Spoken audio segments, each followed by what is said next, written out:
Hello everyone. Science teacher classes में आपका स्वागत है। हम एनसीईआरटी की एक सीरीज शुरू कर रहे हैं जिसमें हमें पहले 8th क्लास की एनसीईआरटी 9, 10th, 11th, 12th से सारा कवर करेंगे धीरे धीरे। तो आइए हम 8th क्लास की एनसीईआरटी के बारे में फर्स्ट चैप्टर को रीड करते हैं। लाइन बाय लाइन पूरी एनसीईआरटी कवर करेंगे यहाँ पर हम। तो 8th क्लास का फर्स्ट चैप्टर है फसल उत्पादन एवं प्रबंधन, क्रॉप प्रोडक्शन एंड मैनेजमेंट। ग्रीष्म काल में जब पहली और बूझू अपने चाचा के घर गए, उनके चाचा एक किसान थे। एक दिन उन्होंने खेत में कुछ औजार देखे जैसे कि खुरपी, दराती, बलीचा, हल इत्यादि। तो बूझू बोलता है कि मैं जानना चाहता हूँ कि इन औजारों का उपयोग हम कहाँ करते हैं। आप पढ़ चुके हैं कि सभी सजीवों को भोजन की आवश्यकता होती है। जी बिल्कुल, हमें भी जीवन जीने के लिए भोजन तो चाहिए ही चाहिए। पौधे अपना भोजन स्वयं बना सकते हैं। क्या आपको याद है कि हरे पौधे अपना भोजन किस प्रकार संश्लेषित करते हैं? तो हम कह सकते हैं कि हरे पौधे प्रकाश संश्लेषण की प्रक्रिया के द्वारा अपना भोजन संश्लेषित करते हैं। मनुष्य सहित सभी जंतु भोजन बनाने में असमर्थ होते हैं। तो जंतुओं में भोजन का क्या स्रोत है? जितने भी यहाँ क्वेश्चंस पूछे जा रहे हैं उन सभी का आंसर हम इसी चैप्टर में आगे जैसे जैसे हम पढ़ते जाएंगे वैसे हमें आंसर्स मिलते जाएंगे। परंतु हम भोजन ही ग्रहण क्यों करते हैं? तो आप जानते हैं कि जीवों को जीवन जीने के लिए उसके शरीर में जितनी भी जैविक क्रियाएं होती है उन्हें पूरा करने के लिए भोजन की आवश्यकता होती है। आप जानते हैं कि सजीव भोजन से प्राप्त ऊर्जा का उपयोग विभिन्न जैविक प्रक्रमों जैसे पाचन, श्वसन, उत्सर्जन के संपादन में करते हैं। हमें अपना भोजन पौधे या जंतु या दोनों से ही प्राप्त कर सकते हैं। जैसे पौधों से हमें अनाज प्राप्त होते हैं और जंतु से हमें दूध है, अंडा है, ये सब प्राप्त होता है। क्योंकि हम सभी को भोजन की आवश्यकता होती है। तो अपने देश में इतने अधिक लोगों को किस प्रकार भोजन उपलब्ध करा सकते हैं? तो इसके विषय में भोजन का बड़े स्तर पर हमें क्या करना होगा? उत्पादन करना होगा। उत्पादन करना आवश्यक है। ये भारत की एक बड़ी विशाल संख्या है। तो विशाल संख्या को भोजन प्रदान करने के लिए हमें क्या करना होगा? इसका नियमित उत्पादन, उचित प्रबंधन, वितरण आवश्यक है ही। कृषि पद्धतियाँ लगभग 10,000 ईस्वी पूर्व तक मनुष्य घुमंतु थे। वो अद्यतन आदि मानव वैसे थे। वे एक स्थान से दूसरे स्थान पर भोजन तथा आवास की खोज के समूह में विचरण करते रहते थे। वे कच्चे फल और सब्जियां खाते थे। उन्होंने भोजन के लिए जंतुओं का शिकार करना प्रारंभ किया। कालांतर में वे खेती कर चावल, गेहूँ एवं अन्य फसलों को उत्पादित कर सके। इस प्रकार कृषि का प्रारंभ हुआ। पहले जो आदि मानव थे वो सिर्फ कच्चे फल ही खाया करते थे। बाद में जब खेती प्रारंभ हुई तो इस प्रकार कृषि का प्रारंभ हुआ। जब एक ही किस्म के पौधों को किसी स्थान पर बड़े पैमाने पर उगाए जाते थे तो फसल कहते हैं। उदाहरण के लिए गेहूं की फसल का अर्थ है कि खेत में उगाए जाने वाले सभी पौधों के गेहूं के हैं। जैसे मान लो एक ही फसल मतलब एक ही तरीके के बहुत सारे पौधे जहाँ एक जगह पर लगाए जाते हैं तो उसे क्रॉप कहते हैं। आप जानते हैं कि फसल विभिन्न प्रकार की होती है, जैसे कि अन्न भी हो सकता है, सब्जियां हैं, फल हैं। जिस मौसम में उगाए जाते हैं उसके आधार पर हम इनका वर्गीकरण कर सकते हैं। भारत एक विशाल देश है। यहाँ तापमान, आर्द्रता, वर्षा जैसी जलवायु परिस्थितियाँ एक क्षेत्र से दूसरे क्षेत्र में भिन्न होती हैं। तापमान, आर्द्रता और वर्षा जैसी जलवायु परिस्थितियाँ जो होती हैं वो एक क्षेत्र से दूसरे क्षेत्र में भिन्न होती है। अतः देश में विभिन्न भागों में विविध प्रकार है। देश के विभिन्न भागों में विविध प्रकार की फसलें उगाई जाती है। इस विविधता के बावजूद मोटे तौर पर फसलों को दो वर्गों में डिवाइड किया गया है। जैसे कि पहली होती है खरीफ की फसल और दूसरी है रबी की फसल। तो खरीफ की फसल होती है वे फसल जिन्हें वर्षा ऋतु के मौसम में बोया जाता है, खरीफ की फसल कहलाती है। भारत में वर्षा ऋतु सामान्यतः जून से सितंबर तक चलती है। जून से सितंबर तक तो खरीफ की फसलों में आ जाता है धान है, मक्का है, सोयाबीन है, मूंगफली है, कपास है इत्यादि फसलें आ जाती है। और रबी की फसलें शीत ऋतु में अक्टूबर से मार्च तक उगाई जाती है। रबी की फसलें होती है गेहूँ है, चना है, मटर है, सरसों है, अलसी है। रबी की फसलें इनके उदाहरण हैं। ये इम्पोर्टेंट है, इन सब चीज़ों को आप याद करें। इसके अलावा कई स्थानों पर दाल और सब्जियां भी ग्रीष्म में उगाई जाती हैं। वैसे उन्हें जायद की फसलें बोलते हैं। आधारित फसल पद्धतियाँ धान को शीत ऋतु में ही क्यों नहीं उगाया जा सकता? धान को बहुत अधिक पानी की आवश्यकता होती है, इसलिए उसे शीत ऋतु में नहीं उगाया जाता, बल्कि उसे केवल वर्षा ऋतु में ही उगाया जा सकता है। फसल उगाने के लिए किसान को अनेक क्रियाकलाप सामयिक अवधि में करने पड़ते हैं, एक निश्चित टाइम टेबल पर करने पड़ते हैं। हम देखते हैं कि उस क्रियाकलाप उस प्रकार के होते हैं कि जिनका उपयोग माली अथवा आप सजावटी पौधे उगाने के लिए कर सकते हैं। ये क्रियाकलाप अथवा कार्य कृषि पद्धतियाँ जो आगे दिए गए हैं, जैसे कि पहले उसे मिट्टी तैयार करना। फसल उगाने से पहले मिट्टी तैयार करना प्रथम चरण होता है। जैसे हम फसल उगाएंगे तो फसल को उगाने से पहले मिट्टी को तैयार करना एक प्रथम चरण है। मिट्टी को पलटना, इसे पोला बनाना कृषि का अत्यंत महत्वपूर्ण कार्य है। जब हम फसल को उगाएंगे तो पहले हमें मिट्टी को तैयार करना होगा। उसके लिए हमें क्या करना होगा, मिट्टी की जुताई करनी होगी। जैसे मिट्टी को पलटना, इसे पोला बनाना होगा। पोला बनाना ही कृषि का महत्वपूर्ण कार्य है। हम इसे पोला क्यों बनाते हैं, ताकि जो जड़ें हैं वो भूमि में गहराई तक जा सकती है।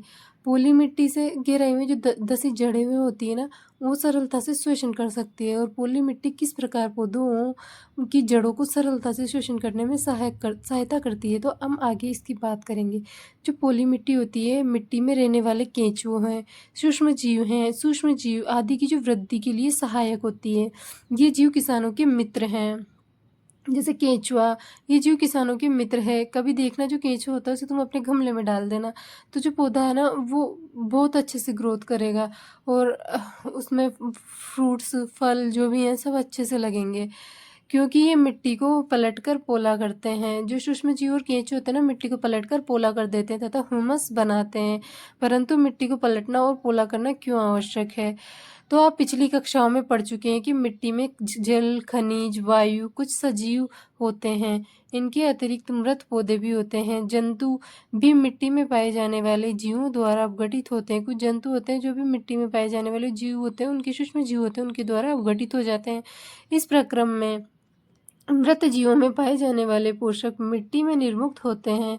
तो इस प्रक्रम में जो मृत जीव होते हैं उनमें पाए जाने वाले जो सूक्ष्म जीवों के द्वारा जो जीव अपघटित हुए हैं, वो जो मृत जीव होते हैं उनमें पाए जाने वाले जो पोषक होते हैं ना, वो मिट्टी में निर्मुक्त होते हैं।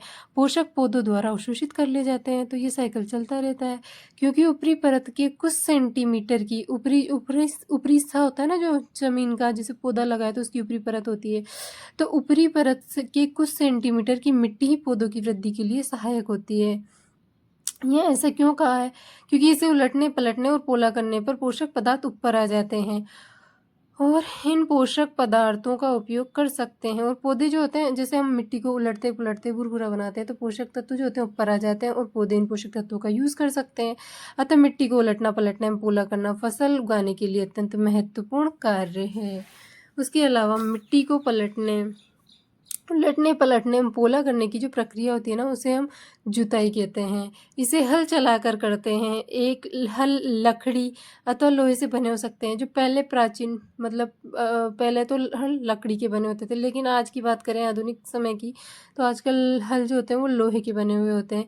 ये मिट्टी अत्यंत सूखी है। जो जुताई से पहले इसे पानी दे, यदि मिट्टी मान लो अत्यंत सूखी है, बहुत सूखी है, तो हम जुताई कर रहे हैं, उससे पहले इसे पानी दे दो, तो इसे पानी की आवश्यकता भी पड़ सकती है जुताई से पहले। जुते हुए खेत में मिट्टी के बड़े बड़े ढेले से भी हो सकते हैं। जैसे हमने जोत दिया खेत को, तो बड़े बड़े से ढेले होते हैं। इन्हें एक पाटल की सहायता से तोड़ना आवश्यक है। क्यों? क्योंकि अगर वो ढले से होगी, उसमें हम बुआई कैसे करेंगे? बुआई एवं सिंचाई के लिए खेत को समतल करना आवश्यक होता है। ये कार्य पाटल के द्वारा किया जाता है। उसके आगे हम बात करेंगे, कभी कभी जुताई से पहले खाद भी दी जाती है। अब ऐसा क्यों किया जाता है? इससे जुताई के समय खाद जो है मिट्टी में भली भांति प्रकार से मिल जाती है, इसलिए जुताई से पहले खाद दी जाती है, ताकि जो खाद है वो मिट्टी में भली भांति मिल जाए। बुआई से पहले खेत में पानी दिया जाता है। जी हाँ, अगर तुमने जुताई से पहले दिया है तो भले ही मत दो, लेकिन जैसे तुम लोगों ने जुताई कर ली, फिर ढल्लों को पाटल की सहायता से समतल कर दिया, उसके बाद तुम्हें पानी की ज़रूरत है, अगर तुम लग रहा है कि पानी देना है तो पानी दे लो, या फिर बुआई के बाद दे लो। कृषि औजार, अब हम एक एक करके, हमने अभी कृषि की जुताई, फिर उसमें जो जो औजार प्रयोग होते हैं ना कृषि में, उनके बारे में बात करेंगे हम। जो जुताई के लिए जितने भी औजार उपयोग होते हैं उनके बारे में। जैसे कि कृषि औजार, तो अच्छी उपज के लिए बुआई से पहले मिट्टी को भुरभुरा करना आवश्यक है। जैसे हमें अच्छी उपज चाहिए तो उससे पहले हमें क्या करना होगा? मिट्टी को भुरभुरा करना होगा, वही जुताई करनी होगी। इस कार्य के लिए अनेक औजार, ये जो कार्य होता है ना, इसके लिए अनेक औजार प्रयोग में लाए जाते हैं। जैसे कि हल हो गया, हल आपने देखा होगा। कुदाली हो गई, कल्टीवेटर, ये कल्टीवेटर आधुनिक है। इस कार्य में उपयोग किए जाने वाले प्रमुख औजार हैं। जैसे यहाँ पढ़ते हैं हम पहले, हल। प्राचीन काल से ही हल का उपयोग जुताई में, खाद उर्वरक मिलाने, खरपतवार निकालने, मिट्टी खुरचने के लिए किया जा रहा है। जैसे हम देख रहे हैं कि बहुत पहले से जो हमारे बुजुर्ग होते थे उनके टाइम पे प्राचीन काल से ही हल का उपयोग जो है खेत में जुताई, खाद और उर्वरक डालने के लिए, खरपतवार निकालने के लिए, मिट्टी को खुरचने के लिए किया जाता है। ये औजार लकड़ी का बना होता है जिसमें बैलों की जोड़ी अथवा अन्य पशुओं जैसे घोड़ा हो गया, ऊँट की सहायता से खींचा जाता है। इसमें लोहे की एक मजबूत तिकोनी पत्ती होती है जिसे फाल कहते हैं। आगे हम इसका डायग्राम देखेंगे। हल का मुख्य भाग जो होता है ना वो लकड़ी का बना हुआ होता है जिसे हल सेप्ट कहते हैं। इसके एक सिरे पर हैंडल लगा होता है तथा दूसरा सिरा जो होता है वो जोत के डंडे से जुड़ा हुआ होता है जिसे बैलों की गर्दन के ऊपर रखा जाता है। और एक जोड़ी बैल एवं एक आदमी की सहायता से इसे आसानी से चलाया जा सकता है। आजकल लोहे के हल तेजी से देसी लकड़ी के हल की जगह ले रहे हैं। हाँ, आपने सुना होगा जैसे कल्टीवेटर वगैरह जिनकी सहायता से आजकल जुताई की जाती है ट्रैक्टर की सहायता से। जो पुराने हल थे लकड़ी के उनकी जगह आसानी से ले रहे हैं। कुदाली, ये जो कुदाली है ना यहाँ पे जो जैसे आप कुदाली देखते हो वैसी वैसी नहीं है, उससे थोड़ी अलग है। ये एक सरल औजार है जिसका उपयोग खरपतवार निकालने के लिए, मिट्टी को पोला करने के लिए। जैसे खरपतवार हो जाते हैं, जैसे देखा है कभी कि छोटी वाली जो कुदाली होती है उसका प्रयोग हम लहसुन में इनमें खरपतवार कचरा सा हो जाता है उसको हटाने के लिए करते हैं। ये सरल औजार जिनका उपयोग खरपतवार निकालने के लिए, मिट्टी को पोला करने के लिए भी करते हैं। देखा होगा कभी लहसुन के बीच में से चलाते हैं तो मिट्टी पोली हो जाती है तो अच्छे से ग्रोथ करता है पौधा। इसमें लकड़ी एवं लोहे की छड़ें होती है जिसे एक सिरे पर लोहे की चौड़ी और मुड़ी हुई, इसके बारे में हम बात करेंगे। पहले हम इसका डायग्राम देख लेते हैं हल का।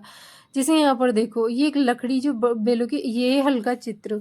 जैसे ये जो बैल के गर्दन पे लकड़ी लगी होती है उसे जितने जोत। उसके अलावा इसमें एक त्रिकोणी, इसमें एक ही डंडी सी होती है ना, एक लंबी सी लकड़ी का बना हुआ एक सिरा होता है जिसे क्या कहते हैं, हल सेप्ट कहते हैं। हल सेप्ट कहते हैं तथा इसके बाद हल सेप्ट कहते हैं तथा उसके बाद में यहाँ पर जो है तिकोनी सी पत्ती लगी होती है उसे फाल कहते हैं। ये एक डंडा सा लगा होता है तो उसे हल सेप्ट कहते हैं और ये तिकोनी पत्ती लगी होती है नीचे लोहे की उसे फाल कहते हैं। तो इस प्रकार खेत की जुताई की जाती थी, पहले की जाती थी, अब तो नहीं करते हैं। आगे अब हम बात कर रहे थे कुदाली की। ठीक है, कुदाली का उपयोग हमने पढ़ा था अभी थोड़ी देर पहले कि इसका उपयोग खेतों में जो अवांछनीय पौधे हो जाते हैं खरपतवार उनको हटाने के लिए या फिर मिट्टी जो होती है उसको बुरबुरा बनाने के लिए, इन सब के लिए करते हैं। और इसमें क्या होता है, एक लोहे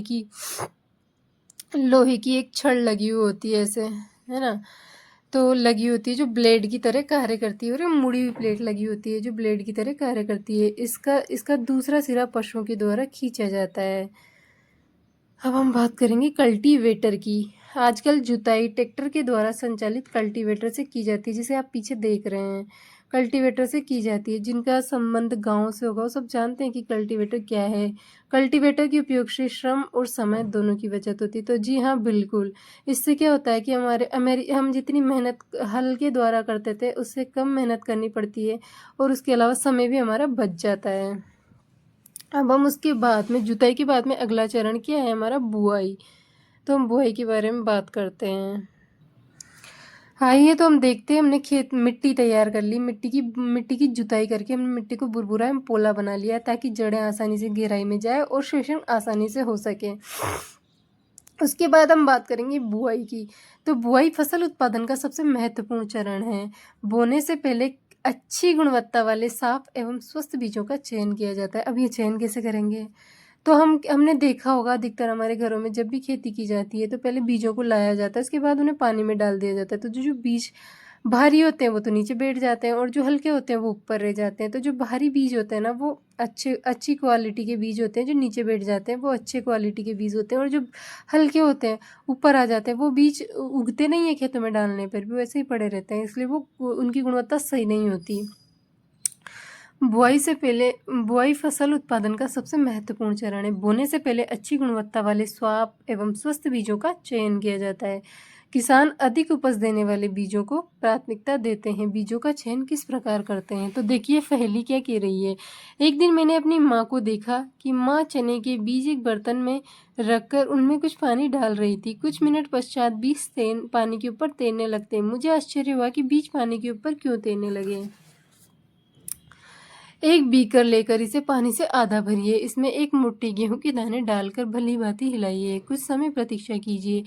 क्या कुछ बीज चल के ऊपर तैरने लगते हैं? जी, बीज पानी में बैठ जाते हैं वो हल्के होते हैं या फिर भारी, तो वो जो बीज पानी में बैठ जाते हैं वो भारी होते हैं। क्षतिग्रस्त जो बीज होते हैं ना वो खोखले होते हैं, इस कारण वे हल्के होते हैं और जल की सतह पर तैरने लगते हैं। जो बीज हल्के होते हैं वो ऊपर आ जाते हैं। अच्छे एवं स्वस्थ बीजों को क्षतिग्रस्त जो बीज होते हैं उनसे अलग करने की एक अच्छी विधि है।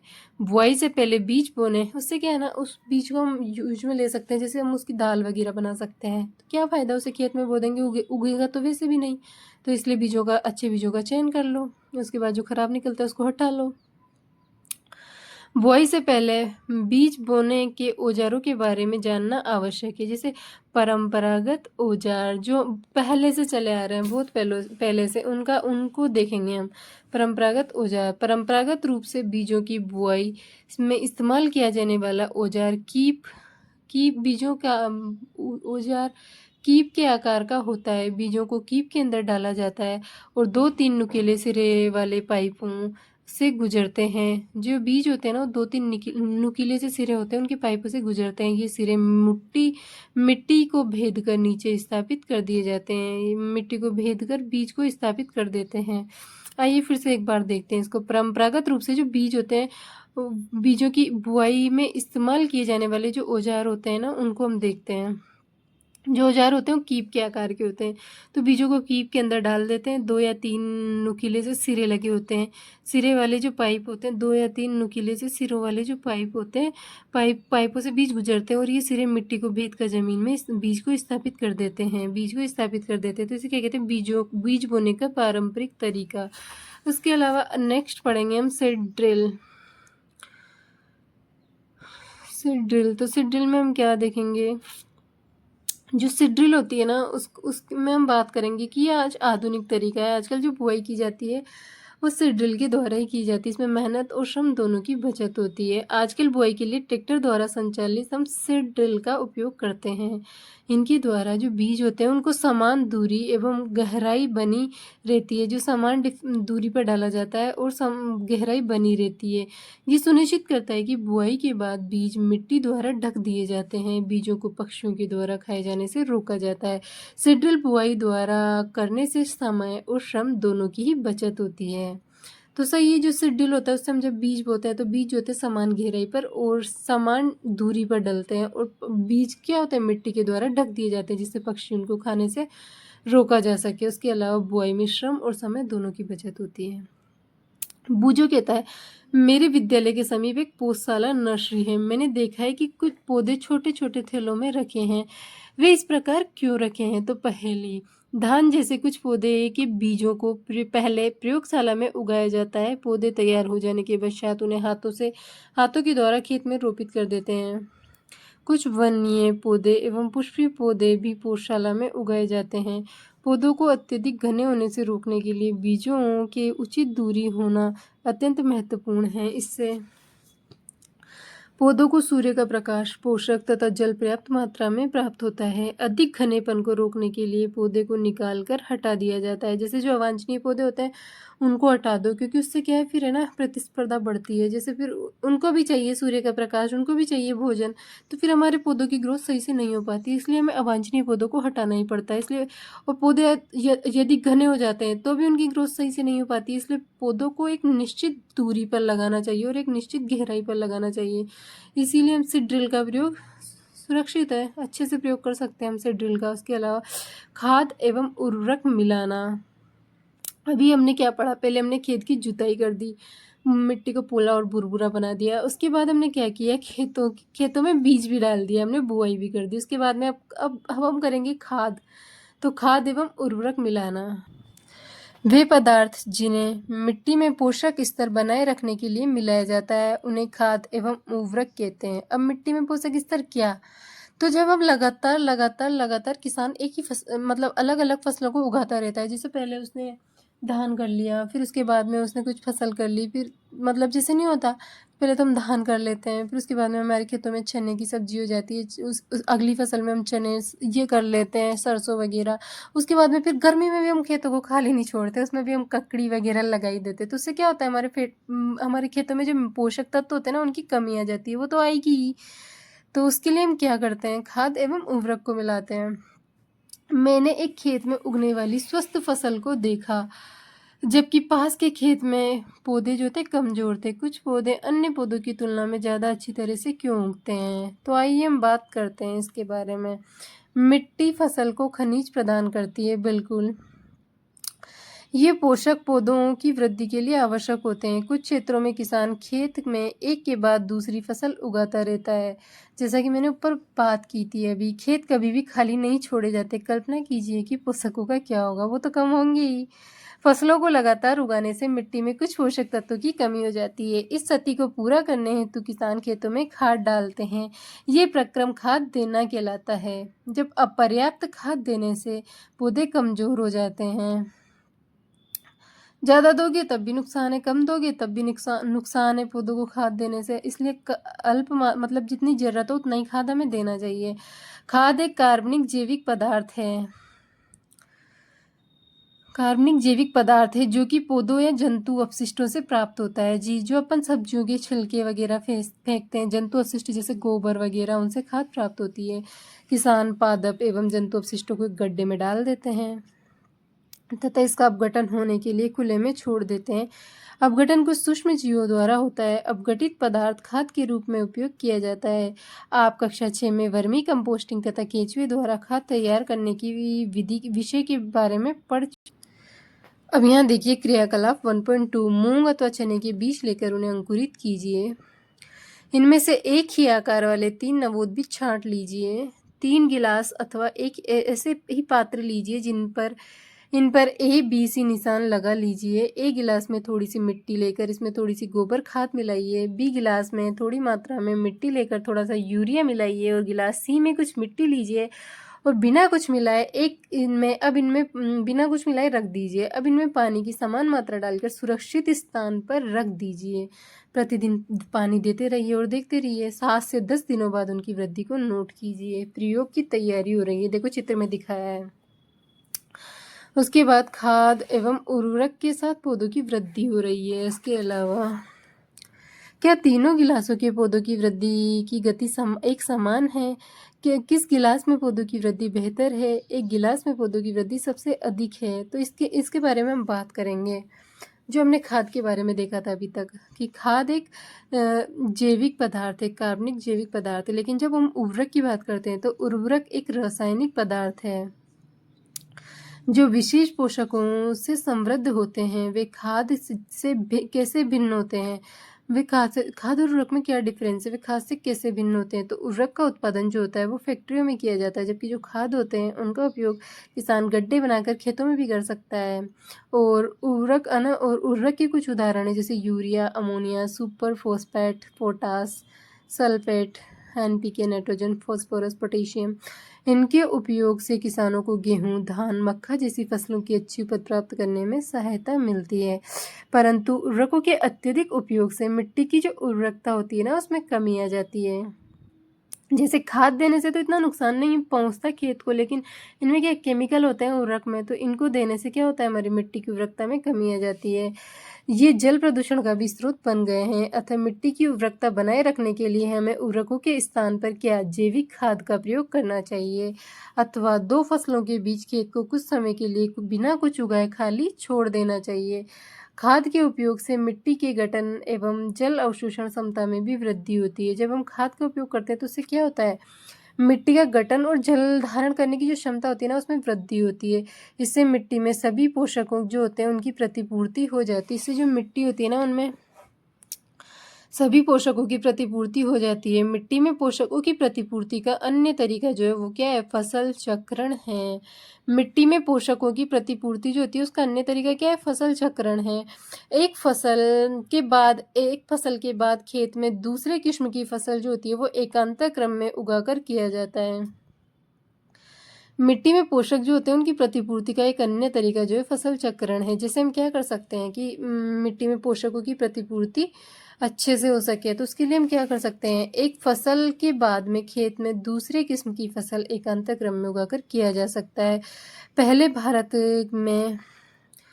उत्तर भारत में किसान फलीदार चाय एक ऋतु में उगाते थे, जैसे कि दाल वगैरह, चना वगैरह।